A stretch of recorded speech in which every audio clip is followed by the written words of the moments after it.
Assalamualaikum warahmatullahi wabarakatuh. Perkenalkan, nama saya Wandi Setiawan dari semester 3A.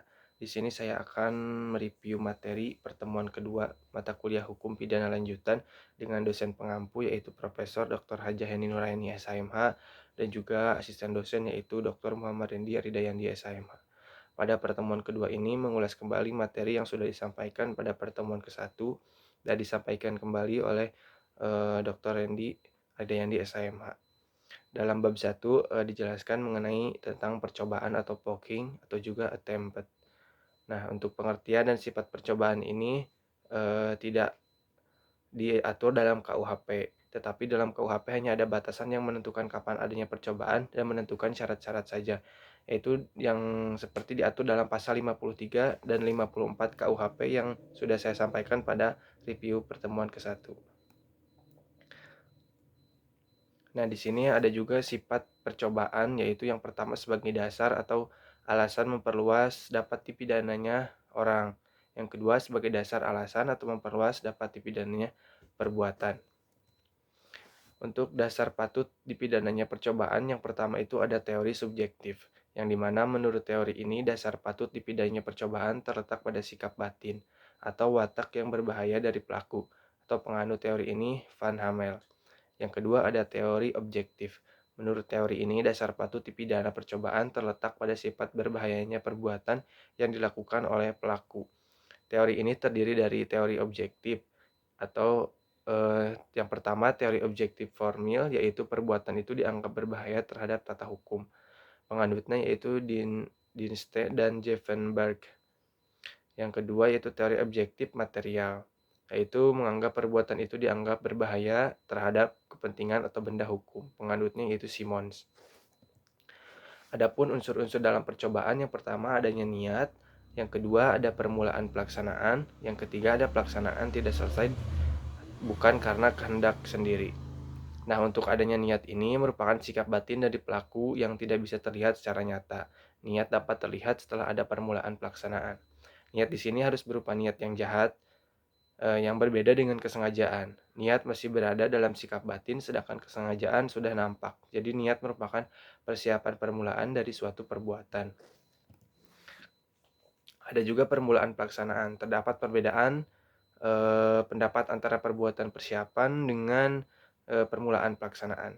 Terhadap hal ini ada Ares Hograd atau putusan MA Negeri Belanda tahun 1934 mengenai pembakaran di Enven.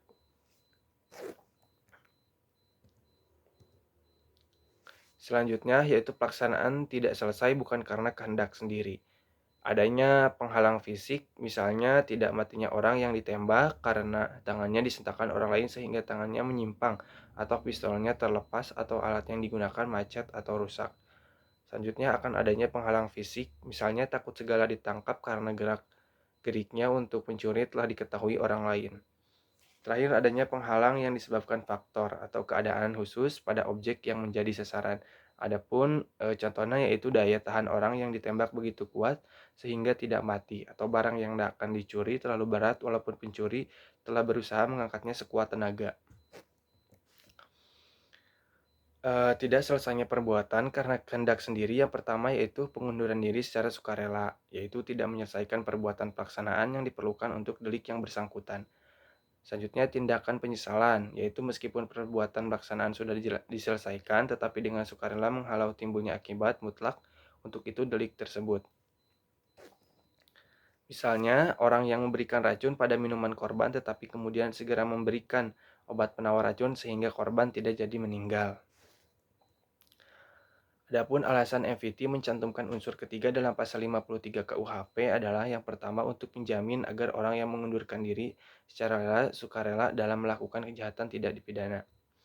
Kedua, pertimbangan utilitas yang diharapkan dapat menjadi usaha pencegahan atau preventif dengan adanya jaminan tidak dipidana, maka orang yang telah mulai melakukan kejahatan diharapkan akan mengurungkan perbuatannya.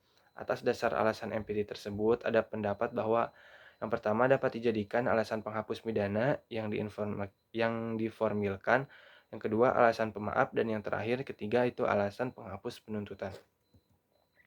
Adapun percobaan mampu dan tidak mampu. Percobaan tidak mampu muncul apabila perbuatan pelaksanaan telah dilakukan, tetapi delik yang dituju tidak selesai atau akibat yang terlarang menurut undang-undang tidak timbul. Tidak timbulnya akibat yang dilarang dapat disebabkan tidak mampunya objek. Perbedaan percobaan mampu tidak mampu hanya ada pada percobaan objektif, yaitu menitik beratkan pada sifat berbahayanya perbuatan. Sedangkan penganut teori subjektif tidak mengenal perbuatan tersebut, melainkan menitik beratkan pada sifat berbahaya sikap batin atau watak pelaku tindak pidana. Jadi, menurut MVT tidak mungkin ada percobaan pada objeknya yang tidak mampu. Yang ada hanya percobaan yang tidak mampu pada alatnya. MVT membedakan antara percobaan yang tidak mampu karena alatnya dibedakan. Yang pertama, tidak mampu mutlak atau absolut, yaitu apabila dengan alat tersebut tidak mungkin akan muncul delik atau tindak pidana. Misalnya, meracun dengan air kelapa muda. Kedua, tidak mampu relatif, yaitu bila dengan alat tersebut tidak timbul delik selesai, tetapi keadaan tertentulah yang menyebabkan munculnya delik. Dalam hal ini mungkin ada delik percobaan.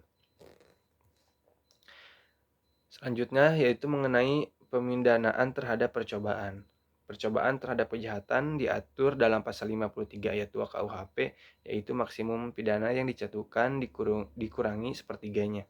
Sedangkan menurut pasal 53 ayat 3 KUHP, untuk ancaman pidana mati atau seumur hidup, maka maksimum pidana untuk percobaan adalah 15 tahun. Adapun percobaan terhadap pelanggaran menurut pasal 54 tindak pidana. Adapun percobaan terhadap pelanggaran menurut pasal 54 tidak dipidana. Selain itu, ada juga pengecualian terhadap tindak pidana kejahatan yang diatur dalam buku 2 KUHP tetapi tidak dipidana, yaitu apabila melanggar pasal 184, 302, 351 ayat 5, dan 352 ayat 2. Selanjutnya, percobaan di luar KUHP. Diatur di luar KUHP seperti dalam Undang-Undang Nomor 70-DRT-1955 tentang TPE. Selanjutnya, Undang-Undang Nomor 22-1997 tentang narkotika. Ada juga Undang-Undang Tindak Pidana Korupsi dan lain-lain. Terhadap beberapa tindak pidana di luar KUHP ini, disarankan kepada pengatur undang-undang tersebut sesuai dengan pasal 103 KUHP, tetapi pada umumnya tindak pidana di luar KUHP atau khusus tindak berlaku, tidak mengenal percobaan atau dianggap perbuatan selesai.